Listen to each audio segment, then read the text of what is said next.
Welcome back, friends. Today's podcast is brought to you by Microsoft 365 and the Modern Workplace, and you can find a link down to more information below. And surprisingly timely today, It is given the surprisingly, news this week. yeah. Yesterday, so Microsoft announced. First off, ever really this was a really. So the video that they showed was really well done, like of Yusuf Mahedi walking around, the video and was really well done. Yep. But this there are some issues with what they did. They announced a bunch of stuff, but the things you want aren't coming for any known number of days, weeks, months. Okay. I was curious what you were going to complain about. But go on. I'm sorry, because I have another little issue to raise here. But go ahead. Like, it all looks really good. It was really well produced. Like, the features look great, and then they came out with the bombshell of, you'll get it maybe in the summer, and maybe it'll be done this fall. And it's so what was the point of announcing it now? Exactly. I understand why they want to do the rebranding, sort of, but I don't feel like that was the catalyst for having to shove all this stuff out the door. Like, you could have sat on the branding changes until the summer. Like, would it really have made a difference?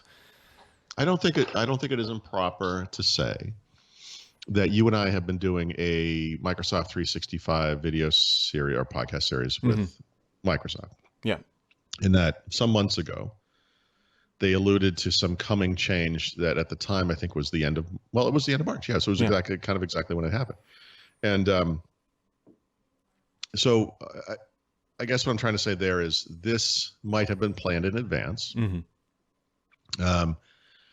have escalated in the interim. If all they did was announce, like, hey, we're changing the branding on our consumer products and our small and medium-sized business Office 365 services, without any other changes, that might not have, people would have been like, well, why would you do that? Yeah. And so they kind of padded out with, like, well, we have all these things coming, some of them might appear a little more quickly than whatever. The other thing is, like, there's a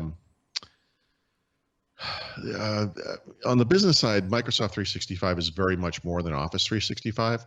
On the consumer side, it isn't, and it's starting to eke a little bit into stuff. Like, they can talk about Edge, because Edge is part of Windows, and Windows is part of Microsoft 3.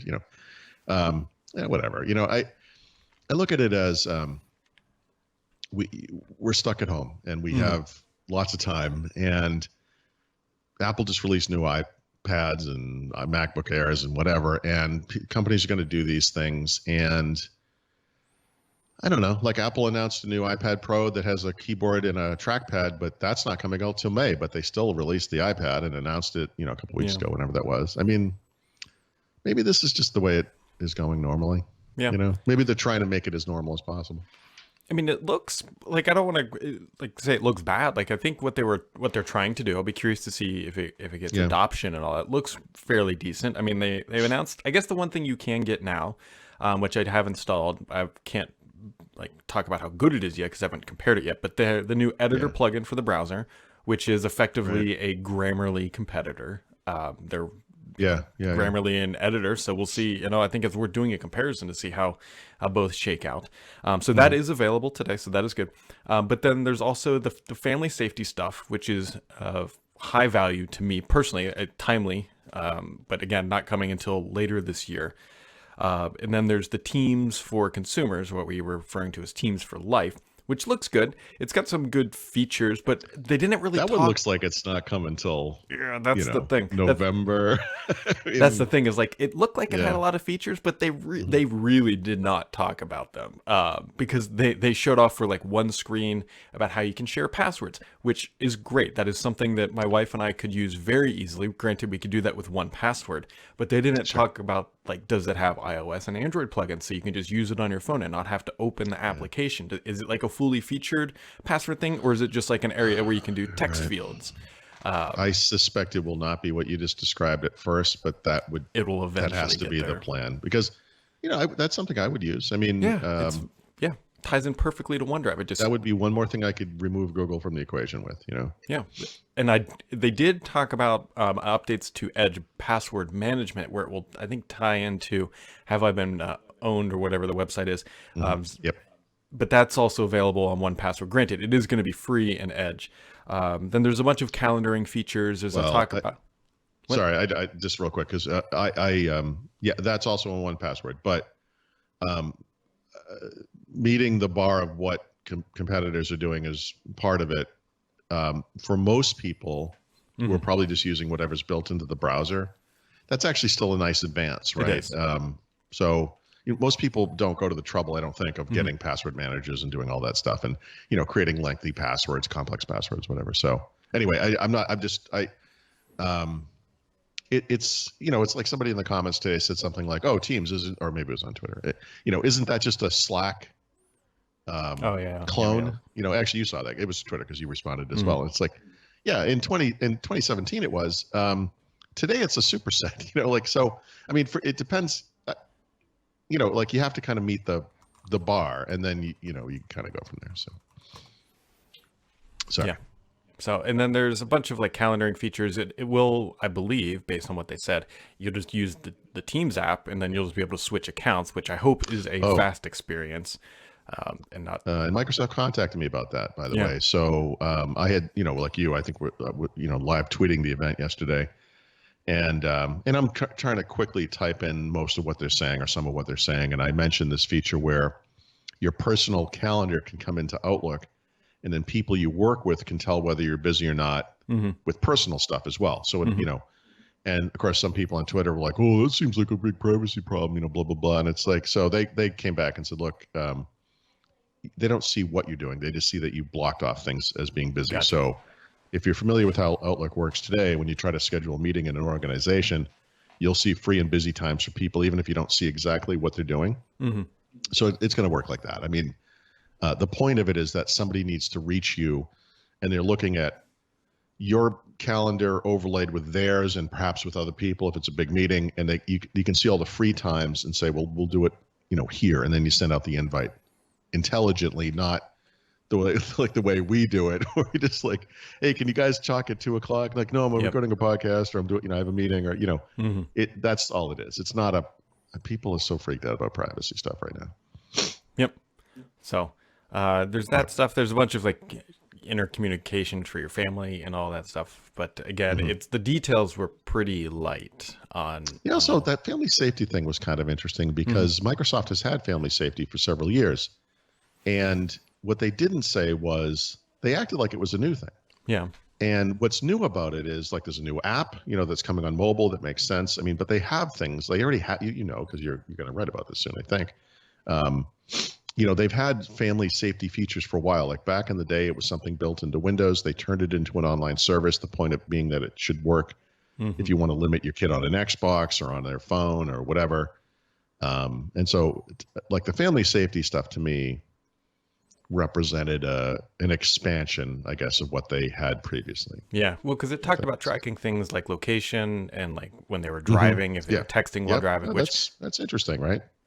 The only challenge is you just know that's only going to be on Android, which I even think they said. They actually did. Yeah, they didn't say it's not going to be on the iPhone, but there were a couple of times where they said this is coming on Android. Yeah, and by the way, that's something the platform maker should be building in anyway, and hopefully Apple will do something like that. Yeah, they will in several years when they get around to it. So I got to raise my big issue with this event, which is as a backdrop. Are you familiar? Because we're living in these COVID kind of times.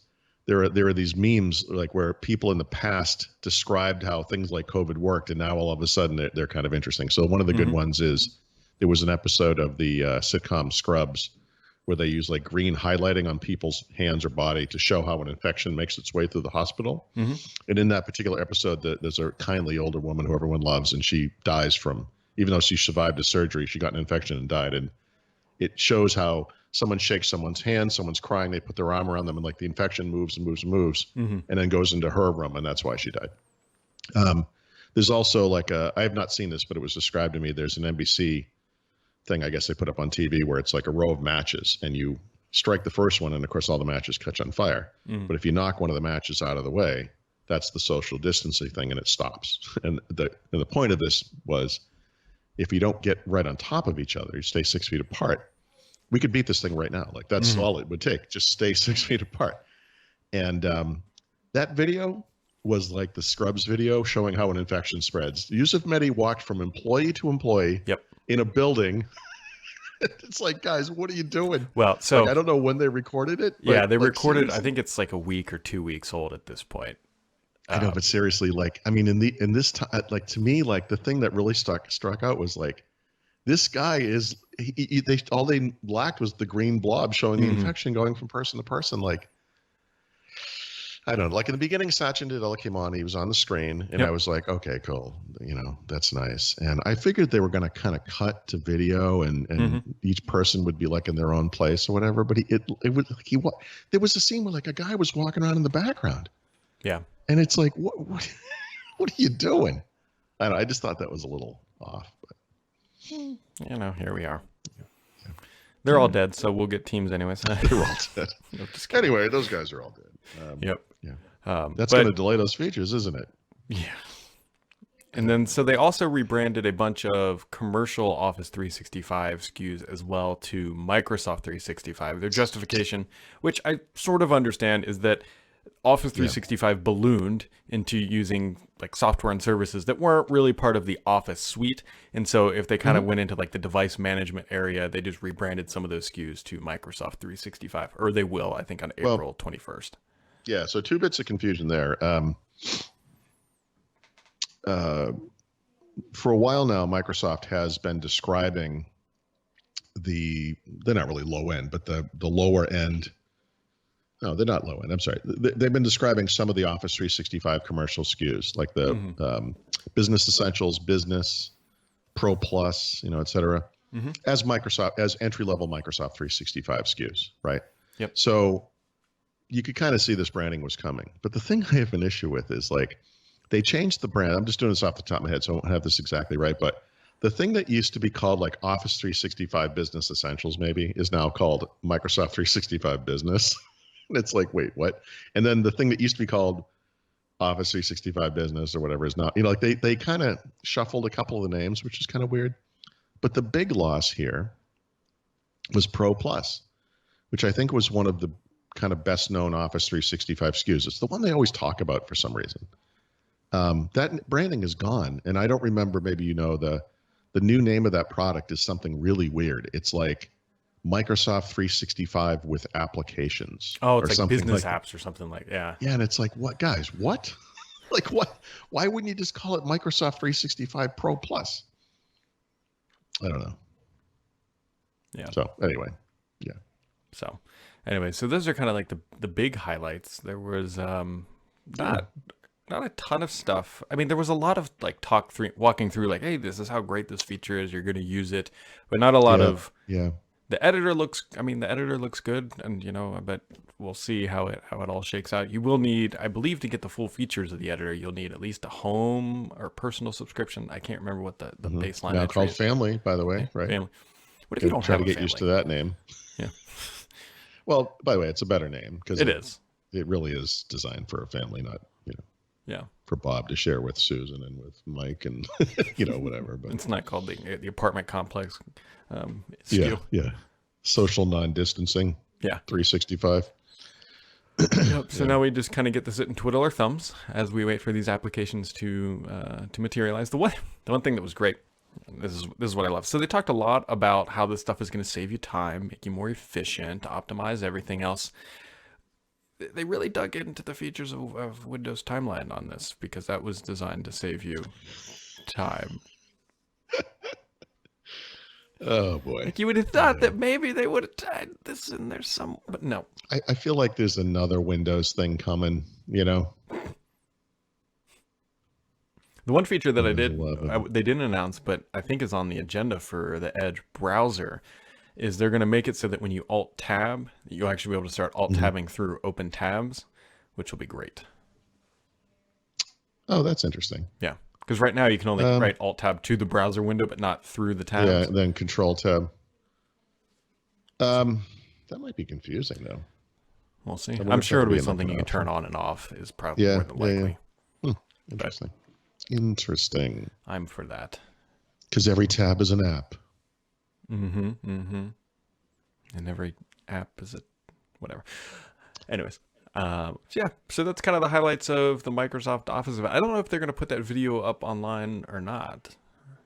I don't know why Yeah, they they didn't. should. I don't know why. I don't know why it wasn't just public. I don't know. Like quite get I that. thought they were going to do it public because it was just going to be like somebody sitting, like kind of like when Frank Shaw Yeah. does the pre-event Right, briefings or right, whatever. right, It's right. just kind of more cat. Like, this was like a highly produced production value video. So, Yeah, something that they might want to release publicly. yeah. I Right. wonder if they were concerned about what you brought up, like the whole social distancing thing, and then just getting rammed for that. It's impossible that someone else didn't have the same reaction. Yeah. You know, if you watch it, and if you didn't, and you watch it now, you'll be like, oh God, Mhm. like it's, you know, I mean, the guy practically walks up behind people and puts his hand on their shoulder while they're demonstrating stuff, and it's like, dude, like, what are you doing? Mhm. I mean, that's cool when I do it to fake Mary Jo, but you know, just don't. Not anymore. Nope. One other quick programming, not even programming note. So remember yesterday we talked about Microsoft got a lot of good press for this, how their Azure services were up 775%. Yeah. Yeah. So Mary Jo, I got Well, no, they sent it to me as well. Oh, They did sent they? it out. Yeah. They didn't send it to me. Thank you, Microsoft. That increase is actually just in Italy. Yeah. So I went back to see what the original quote was, because the way that they said it was something like, in areas where social distancing and stay-at-home orders are being enforced, Mm-hmm. we have experienced a rise in cloud usage of 775%. I will say, for whatever it's worth, the one thing that I don't think they actually communicated as clearly as well was they meant commercial cloud, right? Like, I think, but I know there's a mention of Xbox in there at least once, but I think mostly it was commercial cloud. But anyway, yeah. So I guess specifically what they were referring to was Italy, which of course is the hardest hit, or was at that time maybe the hardest hit. So Yeah. there's no doubt that their cloud service usage has exploded Right. to whatever number. I mean, but yeah, 775% is a big percent It is large. for sure. It is large and in charge. So, anyways, we will keep digging into those Microsoft announcements. You got anything else for today, Paul? Just real quick, the other kind of Microsoft controversy, which frankly is a month old now, and I specifically didn't report on because I knew it was baloney, was that there was this Irish academic paper that described Edge as being like the least private browser, Mm-hmm. being as bad as something called Yandex, which is like, I guess is a Chinese browser probably. I think it's I think that's Russian. A Russian, okay, even better, whatever. So they did say that Brave was best. Yes, they said that Chrome and Safari and Firefox were basically equivalent, which is nonsense, and that Edge was worse than all of them. And it's like, no, that is not possible. Yeah, I would like put that's Firefox. I mean, just a gut check would tell you that Firefox is better than Chrome. gut check would tell you that Chrome is the worst one of all. It was Yeah. designed specifically to create an infrastructure where you can be tracked around the internet and then sell that information to advertisers. Like, obviously, it's the least private browser. Anyway, I finally went to Microsoft and I was like, guys, can you refute this for me in some way? And they're like, yeah, this one's easy. Here's a, they're like, they literally didn't put anything up about it because it was just so stupid. But Yeah. they were like, look, if you want to write about it, here's a bunch of data points and some quotes you can use. So I finally got around to publishing that this morning. So if you're concerned, I guess, about the privacy and Edge for some reason, which I think, again, we all have our opinions about companies we can trust and whatever, but Yep. my opinion is that you can trust Microsoft. But, look, they certainly have a data, like a telemetry issue. I don't understand why they don't let you turn that off. But if you believe literally it's about tracking you as a unique individual and then selling that information to somebody, your head's not in the right place. That's not what Microsoft does. Which was interesting too yesterday. That explicitly in their announcement video, they said, we don't sell your data. And I was like, really? Like, Well, They don't, again, it's unless not, you're it's not their on- business model. unless you're on LinkedIn, and then they do. Okay, I think, but they were referring, I think, specifically to Yeah, I think the it was Office Edge at that time, or Office or whatever. Yeah. Yeah. I mean, look, it's very trite to say something like, if you're not paying for it, then you're the or whatever, you're the server, whatever the phrase is. I mean, You're the product. yeah, I mean, okay. Look, and Microsoft is not a global humanitarian effort. Like If they could make money on advertising, believe me, they would have done that, and they tried to do it. They just failed at it. So, but Google, that's their business. Google still derives roughly, I think it's 80% of their revenues from advertising. They will do nothing to prevent Chrome from collecting your data and then selling that information to advertisers. That is their business. I mean, for all the tech stuff that they make, good, bad, or indifferent, that is their business. It's it. Yep. That's job one. So that's not Microsoft. It's not. Nope. That's all. So anyway, you can read it. You can disagree with it. I don't care. It's fine. But this is Microsoft 365. This podcast was brought to you by, Microsoft 365 in the modern workplace. You can find links to learn more about what their solutions are and honestly what's changed over the past couple of days in the description below.